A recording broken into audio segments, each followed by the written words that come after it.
Welcome to Alive with Dar. I am your host, Darlene Cordero. On this show, we'll dive into unfiltered conversations with leaders and experts in wellness, business, and culture. I'm a connector, an entrepreneur, and I love exploring the realities of entrepreneurship, AI, technology, and what it means to live boldly in today's world.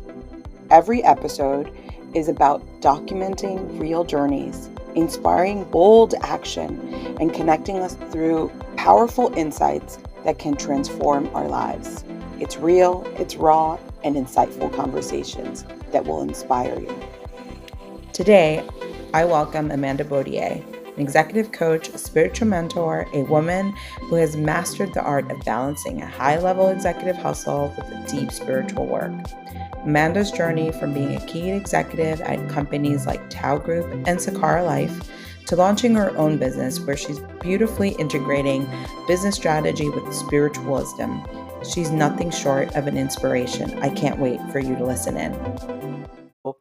When you were at Sakara, I was at Chopra, was just your personal journey and healing and where you were, just a couple of years ago, but you were already there because you were ahead of the game. I love, can you tell us a little bit about your personal journey from corporate and being behind, brands like Sakara and Tao, the Tao Group, up to like your life now in upstate New York?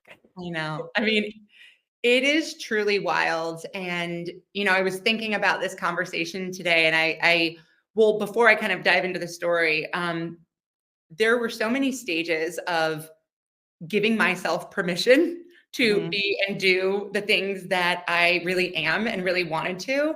And I look back and think, well, why didn't it happen sooner? Why was I doing this? Why was I doing that?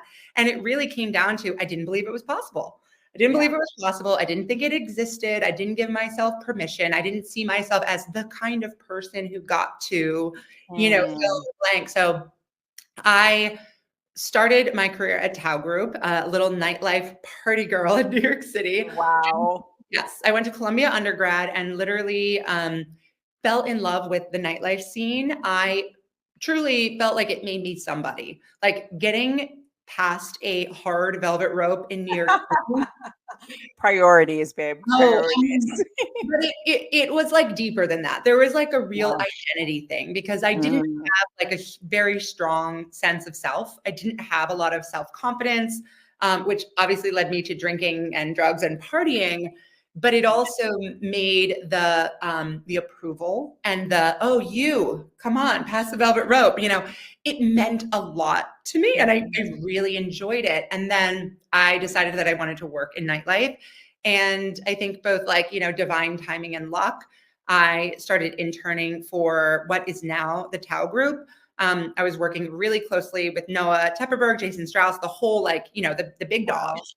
From the time I was 19 years old, flying to Vegas in private planes, planning lots of celeb parties. I'm not going to name names because I don't want to end up on any indictment lists, but I was deep in the scene and, that desire to be chosen and included by the people that I thought were cool and special and, shiny and fabulous led to really extreme burnout. I got to be a partner there by completely sacrificing my mind, body, spirit. I ended up with such severe burnout that I needed heart surgery at the age of 28. So how old was you again? 28. Yeah. 28 years old. 28 years old. Yeah. So that was 12 years ago now. I'm a grown ass woman. But when that happened, funnily enough, I was already a trained yoga teacher. I was already like deep on my spiritual journey. Yeah. But back in those days, like wellness wasn't cool. There wasn't like a wellness industry, right? So everything was very church and state. I was witchy and spiritual over here, going to Bali, going to India, right? And then I was, nightlife business girl over here. And when I had heart surgery, obviously that was a huge like come to Jesus moment where I took a year sabbatical and I was like, what did I do to myself? this shouldn't be happening to me. The person I am now is like, oh, like, God puts things in our paths. Not going to go there because it was a real health condition. But it earthquaked me onto the path of healing and wellness. And so in the year after my heart surgery, I got certified in MBSR, mindfulness-based stress reduction. I did IIN and became a health coach. I did the Zen program, which is like yoga therapy, meditation, essential oil therapy, Reiki. Like I did it all. But at that stage, I definitely did not have the confidence in myself to go out into the world and be like, I'm a healer, I'm a brand, I'm a business, right? So I did what any good, a type A Ivy League overachieving person does. And I decided to seek out executive level roles in the wellness industry. And it took me a long time to find the position at Sakara, because by that time I was a mom. I was married to an entrepreneur who had, invested a lot in his startup. I had bills to pay. Like didn't come from realities. So it took me like a couple of years to pivot from working in nightlife hospitality to getting a senior level role at Sakara. And I remember it when I got that job, like I couldn't believe it. Like it was such now looking back, I'm like, of course I would get a job. Like why would someone hire me? But at that time, my sense of self and my confidence still wasn't in a place where I saw myself as a sure bet. But that's how the pivot, occurred. Wow. From Sakara, I went to Melissa Wood Health. I obviously knew Melissa because her husband, Tao Group. And at some point during my time with Melissa, my connection to spirit has gotten deeper and deeper over time. And I haven't really shared this with a lot of people, but your audience, is into this type of shit. Without going into too much detail, I had a moment where I knew it was time to bet on myself, and I knew it was time to go off on my own. And I really got the ping that like spirit wasn't going to be kind about it if I didn't listen, right? Like heart surgery, right? So when I started to get that feeling that like, if I didn't make this choice for myself, it was going to be made for me, right? Whether that meant really powerful, right? Whatever. I was like, I'm going to make the choice. And so I made the leap. Yeah, no, that's super powerful that you just shared. And thank you for sharing it with us, because I think especially this community, people that listen to this type of podcast on the entrepreneur side, we really want to, and just the real conversations is that we do get these pings, these intuitive moments where you just don't know why, but you have to. Yes. You know that there's something bigger in it, like happening, that's bigger than you, that therefore you have to make the move, because you're like, oh, that's not my own voice. It's happened to me. It's something bigger. Then I have lots of stories that, very specific moments in my life that I then look in retrospect and I'm like, oh, that was not, that's something bigger than me kind of directing my path. And I love, I say this a lot. And last week, I had my book launch. I need to do an event in New York. And so I'm manifesting that. I want to do something in New York for my book.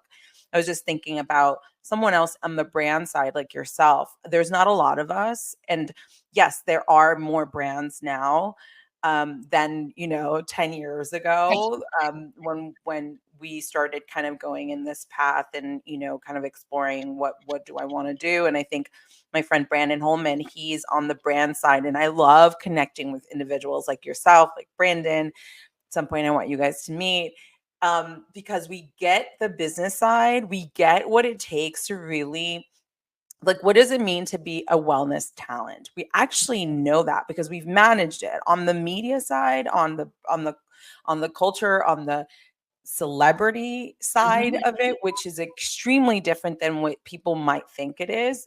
It's actually very similar to It's extremely similar. No one ever talks about it, so we're going to talk about it here. It's exactly like if you're working with a celebrity, like an actor versus a wellness, talent, right? The big names have the same energy. And like it is because they, in many ways, I said, we were talking about this when Brandon interviewed me last week at the event.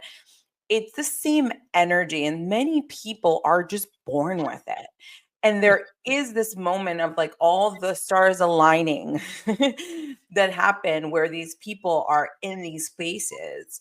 And I think that we've seen all of the sides, and I feel really lucky as you to actually understand the industry and still have all of these amazing relationships, because it's not a perfect industry. It's not one that we glorify it, and let's just be real about it. It is Yeah. exactly like any other business. The only other thing why it's different is that the service and the product is doing good for others, right? The service and the product is doing, it feels a lot better for all of us as we've worked in brands to do, let me good food for, amazing food for people to eat better and learn meditation and all that.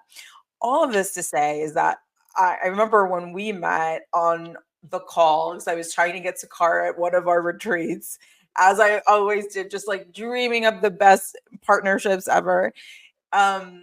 You what stood up for me about you was that you came from that environment, which is similar. I was in media, banking, and then you like had this like really deep understanding about the lineage and understanding of educate, like, because that is really important. We're now in this world where people do a weekend retreat and then I'm just like, it is spiritual malpractice to do a weekend. I heard that from someone else. I'm not going to coin it for myself, but I was on a call. I love talking to practitioners around the world, and it was one of our Chopra teachers at the time, and I remember her saying that, and it stayed with me. Spiritual malpractice, just like people do, can her medical doctors, and really, but we're working with like spiritual, ancestral, generational, all of that. And how do we feel that we are equipped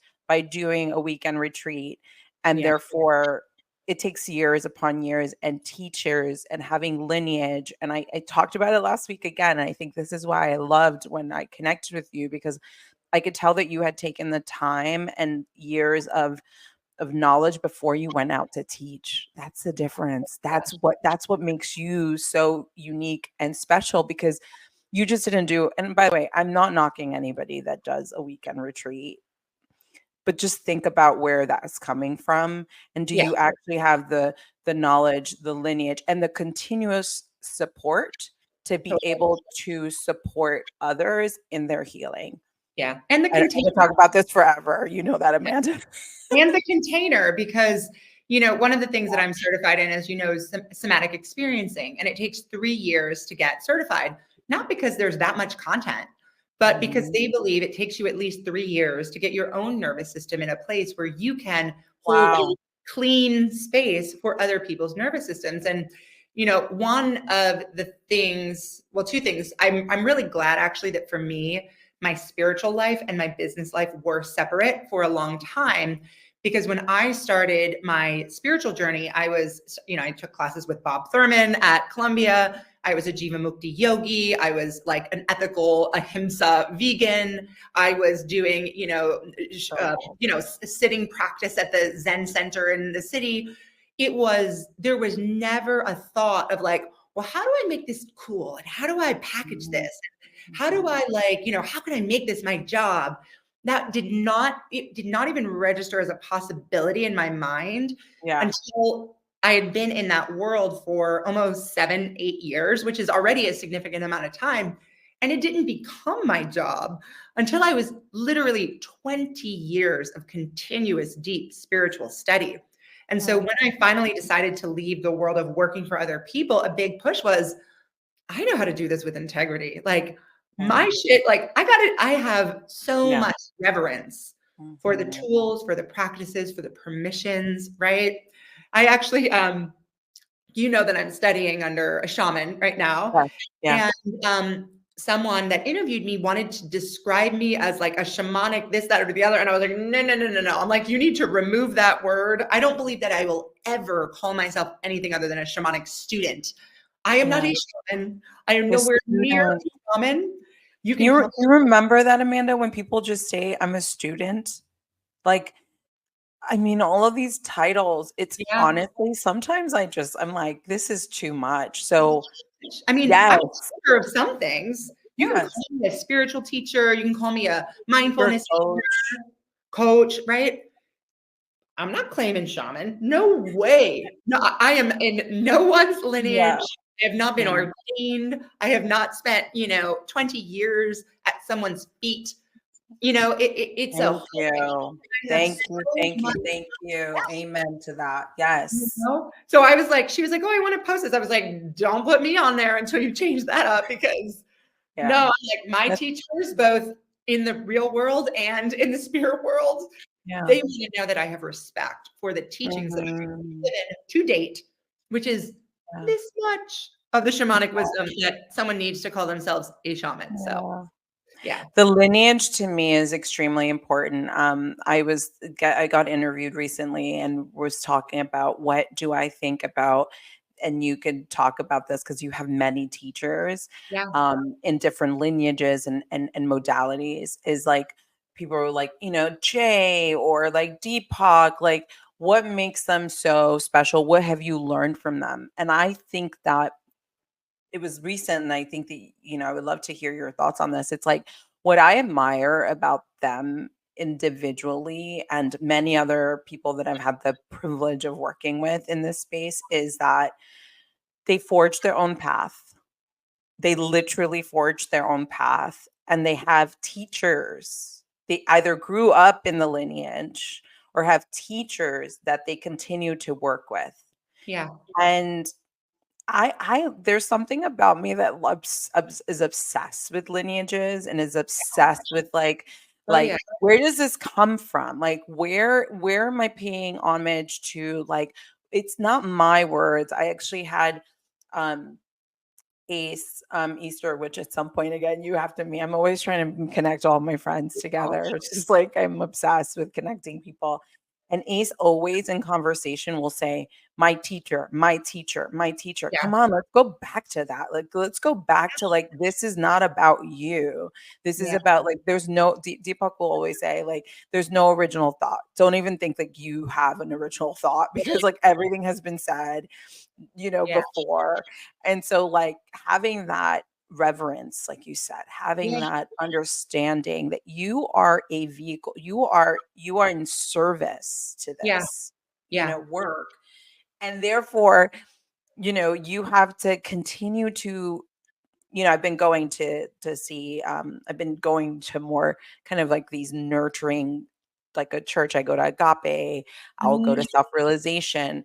And what I reminds me is the need for us to replenish ourselves and to continue to remember that this is like bigger than us, because we've gotten really used to social media and like the digital world, that these are teachings that need to continue. We need to continue to replenish, to like you think about like recertify ourselves in a sense of like, what is it that we're learning, and then coming from that place. But the teachers, the lineage needs to come, it needs to come back to that, because I feel like we've lost that in the past, since the pandemic, where everybody, which I think is really amazing that people have access to all of this. Yeah. But like yesterday I was watching a Netflix show, and some guy's like, I'm doing it, and it was kind of like a joke that he was doing a shamanic kind of like clearing, and it makes it look like a joke when it is so there's so much depth to the work of a lot of these people and the lineage of it. So there's a balance there. All of that to say that, like, that's one of the things that hit me when I first met you, is that you have that. And I think it's really important when we're looking for a coach or working with somebody that we actually know that they have the capacity and they've actually done the work to Yeah. be able to hold us and have the knowledge to be able to do that in a really profound way. Yeah, and I think there is a fine balance between knowing what you know and what you're capable to teach, and also humility. Like, I'll come Mm, out and say it, like, I am a servant of God. Um, mm, I have a lot of beautiful. titles. I have a lot of title, you know, but there is, you know, and I don't, I'm, you know, non-dogmatic. There's not like a specific Yeah, goddess or same. deity that I claim Right spiritually, here. Yeah, yeah. but the the gratitude for Mhm, life, the gratitude for the possibility of mhm, choosing, right? Exactly why this show mm, exists, choosing life and choosing mm, expansion. Like, I don't feel like I chose to do this work. I do feel like I was chosen to do this work, and that mhm. everything that I've received is because I have said yes to doing this work. Yeah. And as I continue to show up and do this work more cleanly, with more Mm, friends, with more teachers, with more listening, right? Less following and more listening, mhm. listening, listening, right? Yeah, The more that I am replenished with reasons to continue and show up and do the work. It's like this virtuous cycle. mm, In my little space, you'll laugh.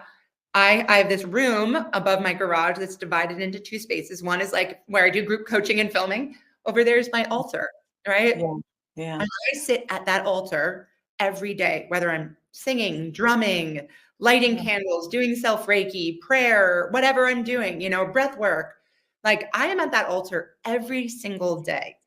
And yeah, if I wasn't, I would not be qualified to show up and help people connect with yeah. spirit. Spirit How? doesn't care how cute your videos are on the internet, right? Or what outfit you wear. It Yeah.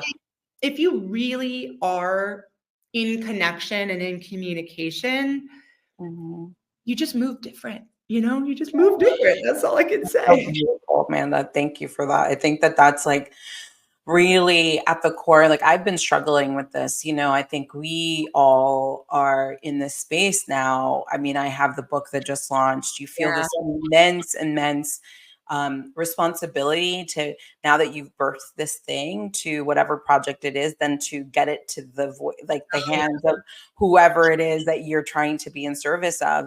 And so I've seen myself going through this, like, well, I need to reach more people. I need to reach more people. And like, oh, social media and like all of like what that looks like. And it creates a lot of pressure. It creates unnecessary pressure.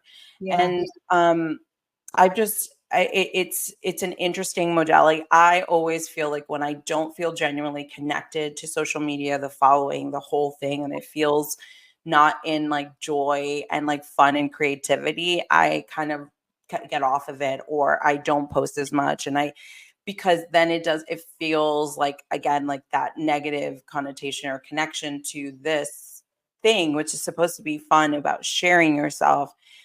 And I'm not in the, like, I don't need, like, I know what it is to really build a brand of like magnitude, which is millions of dollars, and for following, for you to be able to pay. Like, I know too much. We know too much totally. I about, know too much, we know yeah. too much You about know the the game. brand side to Yeah, like actually think, I actually don't even know that I would want to do all that, because it's a rat race that never ends. And it's about the connections, to deepen the connections I already have, which I have a lot, and as you, in our relationships, that will move the needle in what we want to do. And so that's a shift I've been going through. And I know that, like, we've had conversations about social media and how we feel. yeah, One thing that I want to like just jump into, because I'm obsessed with this idea, when I came to your home this summer, when I went to the East Coast for my best friend's wedding, and like ended up in what am I forgetting, the Catskills. Yes, the right. Catskills. And then I drove down to see you. It's one of the special moments of the summer, is that we were chatting about like your this new, like evolution, because I do believe we have all of these like Yes. ideas, and then when we're able to like it all comes together. I feel like I was kind of there when it was just all evolving. Yeah. um and you were sharing about the process of becoming. Oh my God, I'm so excited for this evolution in this next phase of who you are and how you share yourself. Tell us all, because I definitely also think that things are ever evolving. So I want to hear where it is right now. Yeah. Um, of like how you guide right now. You are coaching. I mean, it's so funny because it's a small world. There's some people that I think it's like it's kind of kismic as we of the people that we do know that you work with and have worked with. You worked with like CEOs that are doing amazing work in the world. How does becoming, how are you evolving that into what the work you are already doing and this new movement of becoming?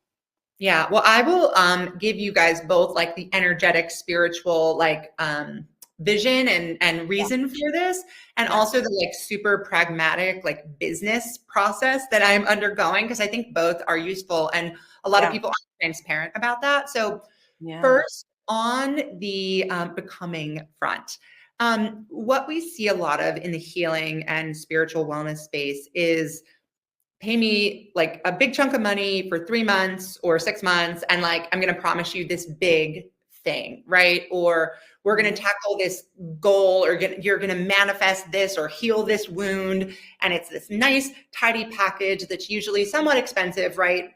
But there's a big promise attached to it. And despite doing really transformative work with my clients, I'm not downplaying the work that I do with people, but what I know to be true is that evolution is constant, and it is completely dependent upon where the person is in their life, in their journey, what spirit has planned for them. I don't pretend to be able to say, I'm going to help you do X to Y, unless it's like a business goal, right? But like Yeah. spiritual growth is not on anyone's timetable. And so, if I were my own business coach, right? If I hired a business coach, everyone's like, oh, big to high ticket course, this, that, the other.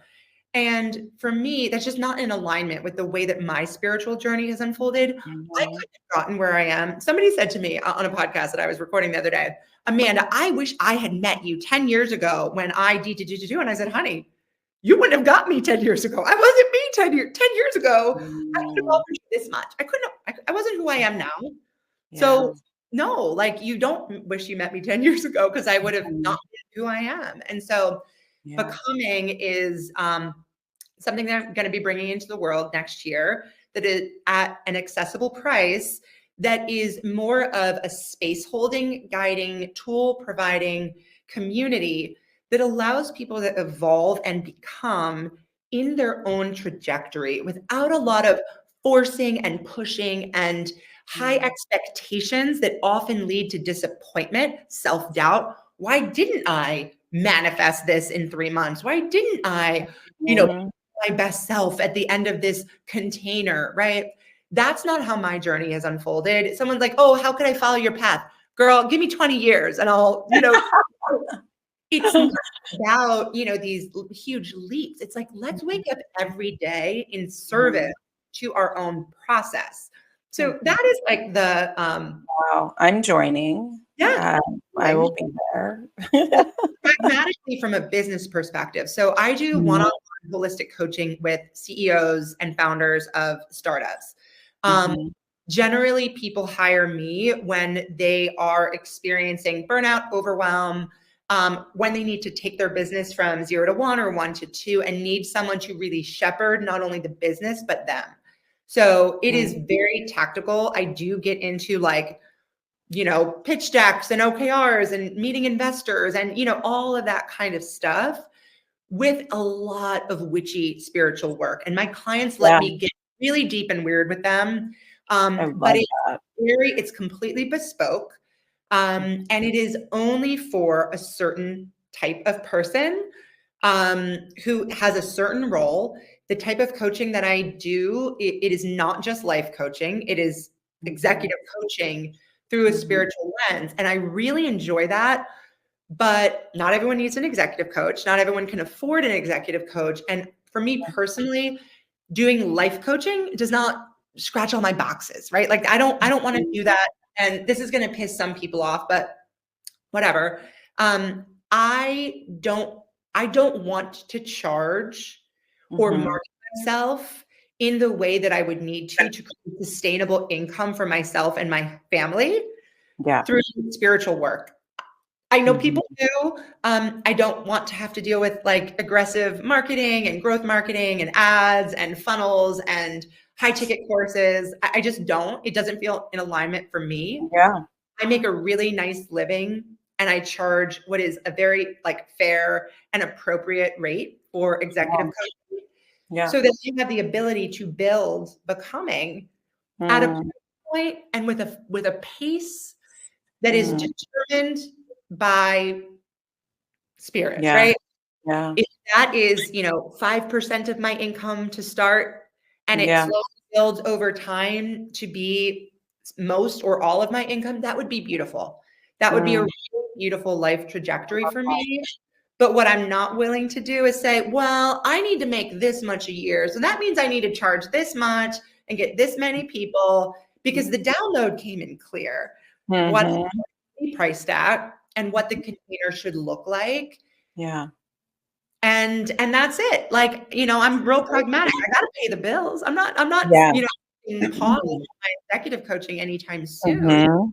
And my journey will dictate whether, I'm doing kind of both things, or if I transition. And I don't know. I think it'll happen one day. It feels like it will happen one day, but it ain't going to be 2025. I just see you honestly I already, that's my work is really seeing the practitioner, the teacher. I see so much for you because of your integrity. And again, this is not like shade on anyone that's doing this.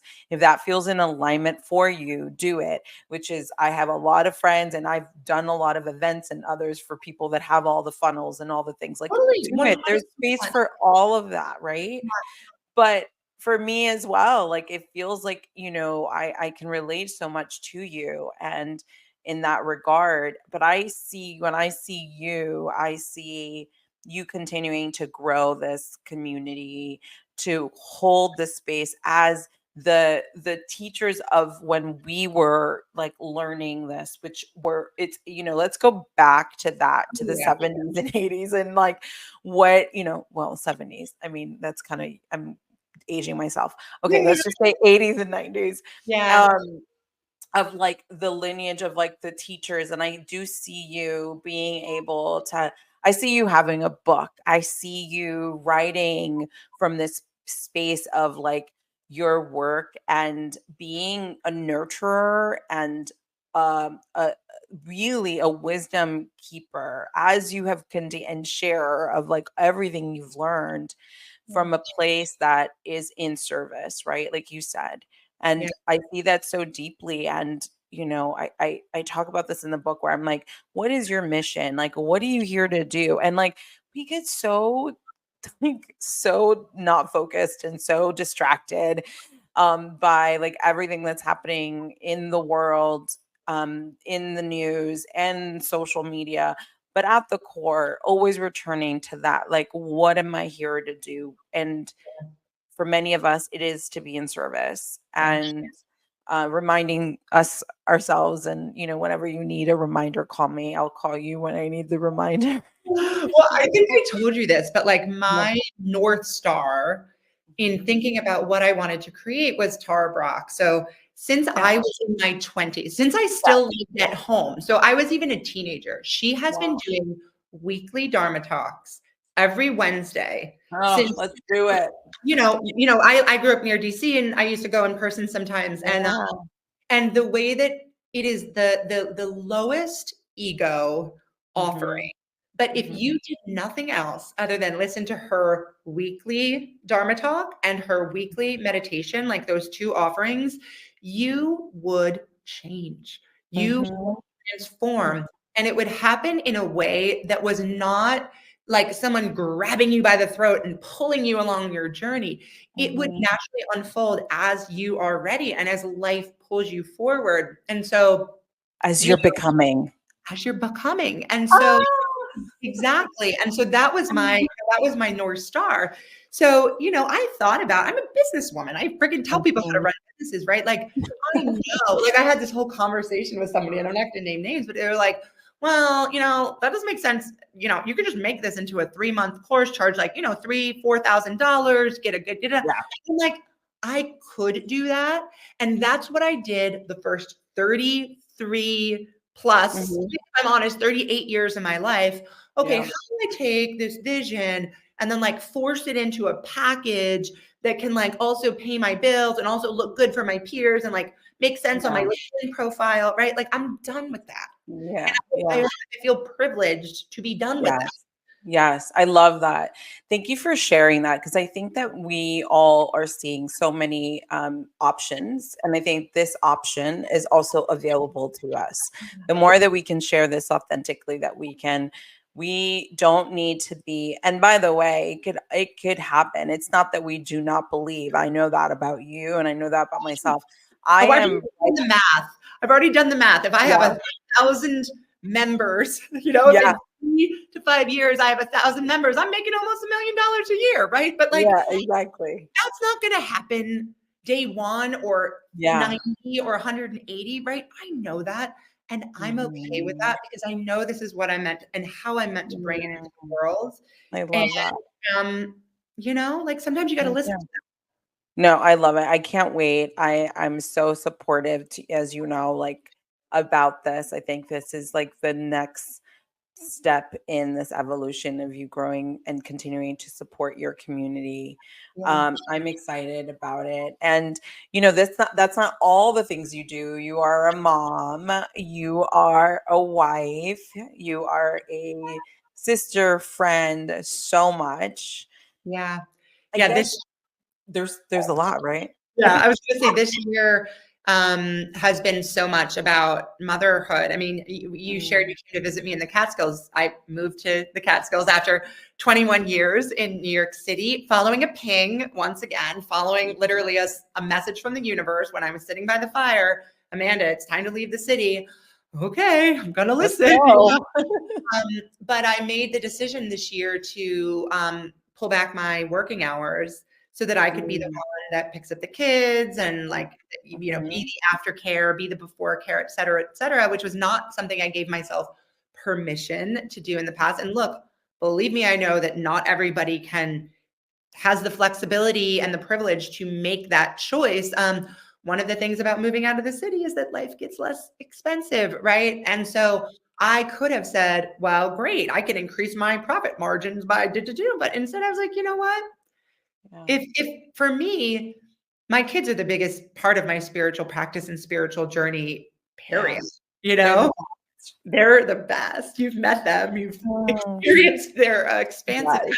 energy. And so it's like, you know, I am a businesswoman, but I make choices that are in alignment with what my heart and soul actually wants first. Because So important. if I don't do that, how can I teach other people? And look, I know I have spiritual teachers. I know spiritual teachers who behind the scenes are working themselves like crazy and they Mhm, won't talk about it. And then 2 years mhm. later, they're like, oh my God, I almost died from burnout. And here's what I learned. And you're like, wait, but you were teaching other people about Yep. spirit this Or whole have a book about it next time, because it's just like, it's hard. It's hard. It's I hard to ain't be doing that. authentic. Like It's I'm hard to great. be authentic. Yeah. I'm Yeah. asleep at 9 o'clock, y'all. Yeah. I love that. Thank you for sharing and being so, like, honestly, this is what I want this show to be about, to show the other side, to show the real side, the raw conversations, the internal struggles of entrepreneurship, and how it could feel and look different for everyone. Yeah. And you making those choices, I always think about, it's priorities. You are choosing, this is a priority to you. It's a value to you. When we feel rubbed against, it was like, well, the things I loved. I did my life coaching with Jay Shetty, and I loved, like, one of the things that it always comes up for me. It's like they taught about, like, values, right? And like when we see a client going through like something that they're feeling, not so great about, or rubbing something's like feeling uneasy for them, it's usually rubbing against something that's of value or going against something of the value to them. Your value, you have values of family, of integrity. And I'm just making this up. I'm just giving you what I see from here. And it's like, okay, well, that is a value to me, my time with my family. So Yeah. you know what? Yeah, we're moving to the Right. Catskills, and I'm gonna like go in deep on this like woodsy woman that I see in front of me. Yet you are still the businesswoman, and you are all those things. I love that as like, when we're looking for coaches or someone. By the way, we all need a coach. As soon as I need to like, I was even thinking, I'm like, I need to find you as my coach. I want a coach too, because I feel we all need it. We all need our teachers. We all need our mentors to keep us like reminding us of like, yeah, you are all those dimensions. You are all those things. Yeah. And yeah, like show up like that. Yeah. And you inspire the people to be really authentic and real about their lives. And yeah, I'm so just in all of your work, how you show up, how you continue to evolve, to grow. And as you know, this show is all about being alive and living boldly. And yes, let's live boldly, like Yeah. unapologetically, and just be like, and not just saying it because it sounds cute. Like, I just like, no, this is like the real deal. Like, Yeah. this is life. Life is Yeah. complex and it's hard at 28, having heart surgery, making decisions to like be like, you know what? I'm going to leave my ego aside and I'm just going to like do something that I've never seen before. Yeah. You have you ever met anybody like you? I've never met anybody like you. No, like sometimes I think about, I mean, and I will say in my youth, I was depressed, anxious, Mhm. cynical, heavily using drugs, heavily drinking, extreme eating disorder, suicidal tendencies. I mean, I was Wow. dark. It was dark, and I have a lot of mental illness with in my family and my lineage, which Mhm. and it took me, 38 years to choose myself and to really choose myself. And so I will be gosh darned if Mhm. a Mhm. check, Yeah. Yeah. a follower count, uh, Yeah. like being fitting into a box that would allow me to be positioned better in other Yeah. people's, you know, External things. It's all external. I just what I know, because I've had success in other areas. If Mhm. I don't become successful doing the thing that my soul came here to do, it is not going to satisfy me. And this is Mhm. where people say, oh, money doesn't buy happiness, success doesn't buy happiness. Well, I think if you get that money and that success from Mhm. following your Mhm. soul's Mhm. mission, it Yep. will actually make you happy. Not because Yeah. of the stuff, but because Yeah. you listened, because you Yeah. listened and you trusted and you followed. And Worked enough around people that we see that. We know that. We've experienced it yeah, personally and seen people be very successful by not following anybody's paths but their own. yeah, yeah. Yeah. And the thing is like, we're all part of influencer culture. We're all part of trending Mhm. culture. That is our culture, right? Yeah. But it is holding us back from Mhm. having our own journeys. Mm. Because when I was 18, and I mean, I was a mess when I was 18, but let's just say I was like somewhat normal. I didn't know what other people were up to. I didn't know how they were learning and how they were growing. Mhm. So when I Mhm. showed up in New York City at 18 and started taking, classes at Columbia and started studying yoga, I didn't know what every other person in the world, what type of yoga they were doing, what they were Mhm. having for breakfast, what type of insights they were having, what their favorite spiritual quote is. No, it was my journey. It was me and the freaking Yoga Sutras, reading the Yeah. Yoga Sutras Yeah. on the bus, you know? And that has so much value. And so now, if you want to have an authentic spiritual journey, You need teachers, you need guides, but you also need blinders, like major, major blinders, because what's true for me may not be true for you, and it's probably not, right? And so that is the danger of people saying, I have the way, I have the method, I have the truth. Now you can say, I have a method, I have a truth, right? My, new thing is going to be called Becoming with Amanda Baudier, not Becoming by, right? I'm not like, we're doing this together. We're going to try these practices on for size. What is your body telling you about this? Does your soul light up when you do this? Or is it like, meh, like, I'm not a Kundalini girl. It changes people's lives. I've tried it a lot. I've done it. I've done Kundalini to know that Kundalini is not for me. I'm an earth girl. I want my feet in the dirt. That's when spirit talks to me, right? When I'm with the trees. But I wouldn't do that if I had said, oh, well, all these people on the internet are doing this thing. So like, that's what I'm going to do. Because like, that's what you do. No, you've got to listen. There's so many different ways. There's so many different ways. Yeah. I love that. Yeah, I feel so deeply everything you're sharing because I think it's because of the experience we have of understanding the business of this and then going on our branching on our own. And so it's finding our own way in this world. And I love that you said that about having blinders. I continue to find and try to find the balance of sharing and the balance of my own expectations. So, as so many of you probably listening and watching this feel it too, because we are in the era and the time of sharing, and I think it's really beautiful as well. Like I think about the intentionality of everything, right? Like it's intention. It's like, what is my intention in this? And I even think about, okay, I created this show.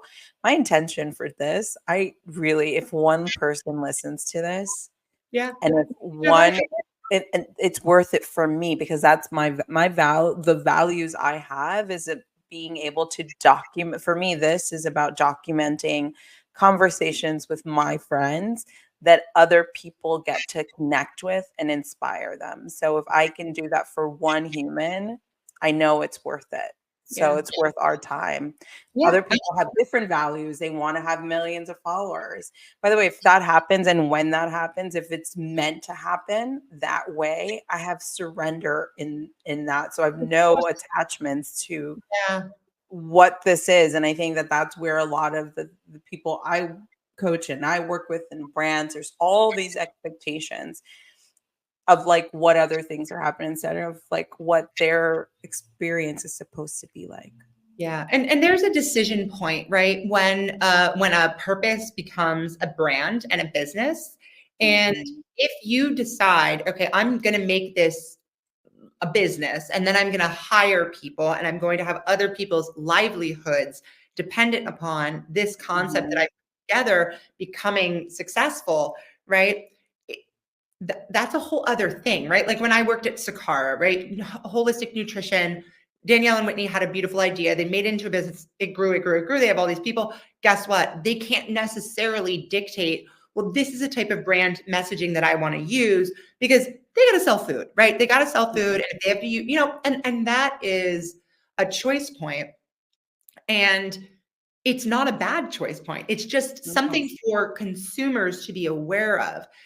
When people have a wellness business, it is a business, right? And I have friends who are multimillionaire wellness creators, and I have friends who do everything on a sliding scale and are just as talented, but like, live in their little house in the Catskills and do everything by donation only and like have, Facebook and whatever. And they're different. And so from the consumer lens, people that don't know the behind the scenes, you got to understand what you're approaching. And the truth is the person, the creator, they might be full of integrity and full of whatever. But like, if they've got a business to run that has projections or investors or a team of 20, they got numbers to hit.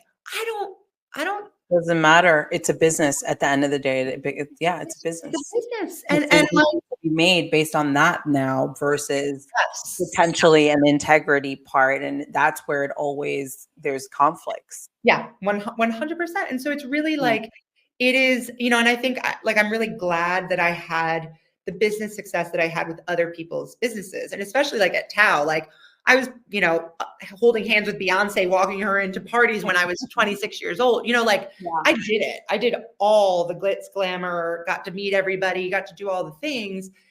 And It's fun, by the way. Like it's so much fun. when I got stories, we got stories. My kids love hearing stories about like when I love it. or whatever. But I know for me, Yeah. I don't want, and I'm stubborn. I'm stubborn. I'm a Capricorn. I don't want to water my shit down 1 ounce. I don't want to stop saying fuck. I don't want to, you know what I mean? Like, I want to be kooky and I want to be random and I don't want to follow any fucking brand pillars. I know how to do it. I could do it if I wanted to. If I decided to launch, I mean, I never would, but let's say I decided to launch like a candle company, I would follow the rules because it's a candle company. It's not my soul's purpose.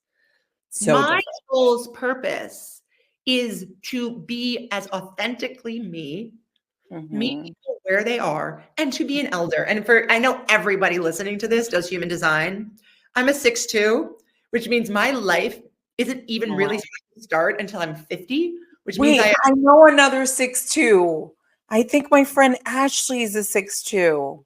So you guys are powerful. What it says is basically, so we are 6'2" is known as the exemplary human. That is literally what we are called. The exemplary human. 6'2". Yes, I knew Ashley Marie Preston, which another person you need to be. I'm into it. But she's amazing.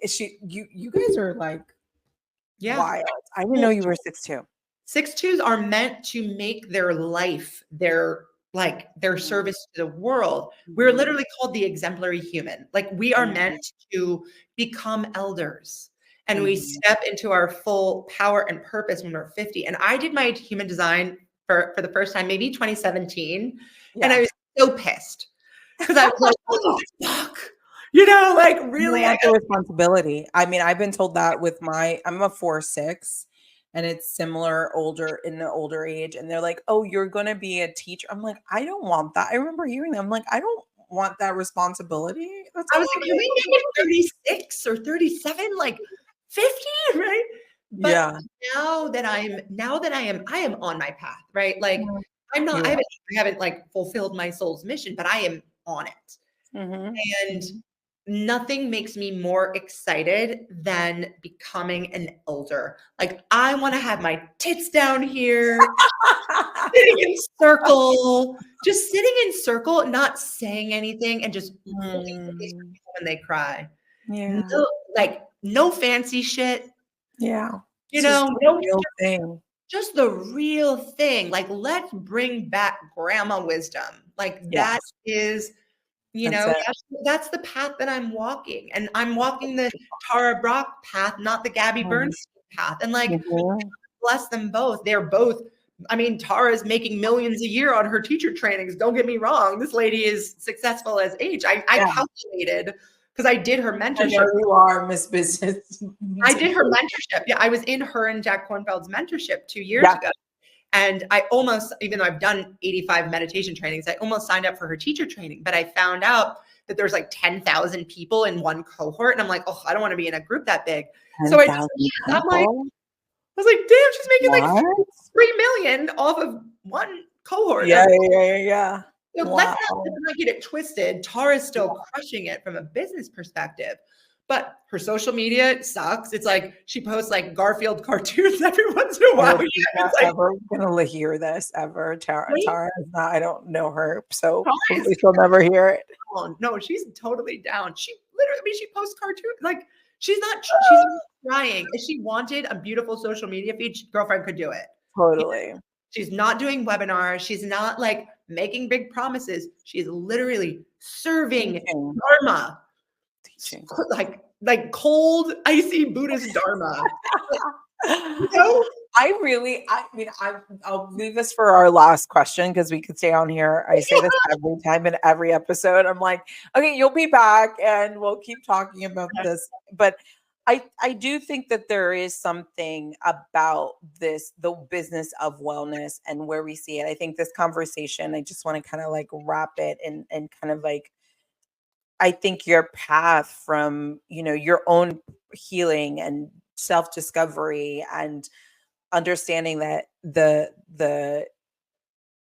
shift in your generation and your lineage was going to stop in the sense of like you were going to make the difference in your family. And I've seen it personally. I've been with your family. I know the work you've done, that you knew that that path was, didn't know exactly how, but you knew it was possible. I think that internal, you say that often, and I resonate deeply with that internal like knowing. Mhm. And that took you through a different path, right? Through all of these experiences, understanding the world of the brands in media, entertainment, and then wellness.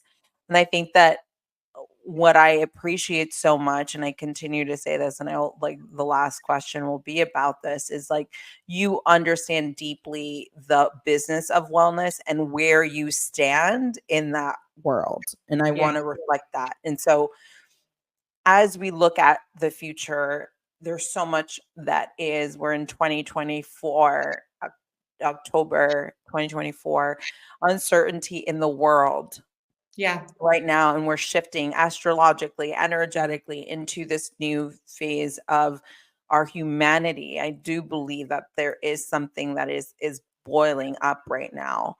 And Yeah. this work is more important than ever. And we could say that over and over again, but it really is. Yeah. What do you think? What does the evolution of this industry, of this work look like? And what can we all do to like, I think we've kind of answered that, but like I think about this industry, like where are we going with this? And like where Yeah. can we, how can we as individuals, that if you are a practitioner or just listening and thinking about moving into this space as a part-time thing or full-time thing, to like be in this space, like where are we going with this, and what kind of advice would you give someone that's like already in it Yeah. as we look into 2025? Yeah. Oh, I have a couple things to say, so hopefully it won't be too long. First, I do want to get a little bit dark. I am a student of the work of Joanna Macy, Yeah. and she is a big teacher around grief, climate grief, global grief. We are just starting to touch into a lot of realities that are happening simultaneously, like as we record this. Mhm. What is happening in the world on October 2nd, 2024, what has been happening for a long time, but I think things are really, there was just a huge hurricane, Asheville wiped out, et cetera, et cetera. All of the military destruction happening in the Middle East. There is a need for space holders, healers, and teachers who are not just here for the light, but have the capacity, the personal capacity to be with people with things that they're not capable of being with themselves. Like I think about the role that the clergy used to play, or Yeah. that the community, right, the tribe Mhm. used to play. We need healers and teachers who have the capacity to sit with the darkness, who have the capacity to sit with grief and suffering at the scale that it is occurring, not just on the individual level, but on a societal level. And that is something that you cannot fake. You cannot create it through good marketing and copy. It is something that is very, very serious and very, very needed. And I think we're going to see, if people listening feel as though they are that type of space holder, just know that demand for your work is going to continue to grow, for better or for worse, and that your work is needed. So stay the path. The other thing I will say is for folks who are, and no shame, if you're more like, I'm a macrobiotic nutritionist, or I'm a body worker, or I do gua sha, like you're in the more light side of wellness, like do the things to build your business, like get a business coach, like grow your bit. Like it's not like this conversation has been more around the type of healing and work that I do, which is like more on, grief, space holding, et cetera, et cetera. But for the folks who are listening, who are like, oh, like, should I not do this? Should I not do that? Guess what? If you want to grow your like, spa boutique line, like do it. Like their business, this industry, it's already, and how many billions of dollars a year this industry is, it's only going to grow. Like this is just the beginning. I had a friend the other day, like, oh, it seems like everybody's becoming a healer. Well, we live in a world where everyone needs a healer. So like, this isn't a trend. It's not going anywhere. Like the demand is only going to continue to grow as the world gets more chaotic. And we're going to need both people who can be there for the grief, the darkness, the heaviness, which is a serious assignment. Unfortunately, it's assignment that I signed up for. If I was some other type of wellness practitioner who might be listening, I would be thinking like, let me get my market share, let me actually follow business principles and know that demand is only going to continue to grow. It feels like it's a crowded marketplace, but let me tell you, like everybody who was once buying conventional is now buying organic. People that were once doing, toxic types of medicine are all going to homeopathy. So like I'll say, and this is like my my old lady advice that I give to everyone is like, we need to make more time for silence and solitude and listening, because my life really didn't get good until I started doing that. And the more that I do it, the more I receive. And that's not because I'm special. It's not because I have some like rare intuitive gift, right? Like my teacher says, and you're going to laugh, that like our natural state is like what we all feel like now when we're on like half a gram of mushrooms, right? Yeah. That's like our natural state. We're meant to be that open and perceptive, but we're not. And like, I'm not either, because of trauma and because of, air pollution, because of the news and because of, all of it. I mean, there's so many things, right? But like, there are tools to help us get back there, and they're not expensive. They're free. It's called silence, solitude, maybe some nature, some water, Yeah. Let's get back to the basics, basically. Back to the basics, the free tools that nature, God, spirit has provided for us. And I cannot wait for us to host something at your house together. I feel like that's like on my vision board. I cannot wait to bring people to your beautiful land, to the space that you hold, that you have this you've created this beautiful life. It is inspirational. It is one that I think, I see you just continuing to hold space to support others in their grief, in their journeys. And I'm so excited about everything you're doing already and what you're going to be doing in the new year. Thank you for just like, and I think it's funny because I think we spoke on the phone maybe once or maybe a few emails, but we kept like in touch. And that's the beauty of it. Like when we feel these like pulls to people, that just follow it. And I think I came out to New York and you were like, oh yeah, let's meet up for coffee. Sure. And then the next, like a few years later, I'm like, oh, I'm staying at your house. Wonderful. I'm always like, yeah. Like it's so, because people always ask me like, how do you build community? I just say yes, and I just show up, like, and that's how you build. And I'm vulnerable and silly. You and I are very similar. Right, we just read energy. I'm like, oh, good. Clean juju, and you're funny. Oh, good. Come to my house. Oh, I love you so much. And I'm so grateful for this conversation. I'm so grateful we get to document this about our friendship, our connection, your wisdom, and so much more to come. Thank you for listening, everyone, on Alive with Dar. Let's live boldly. Yes, thank you so much. Take care.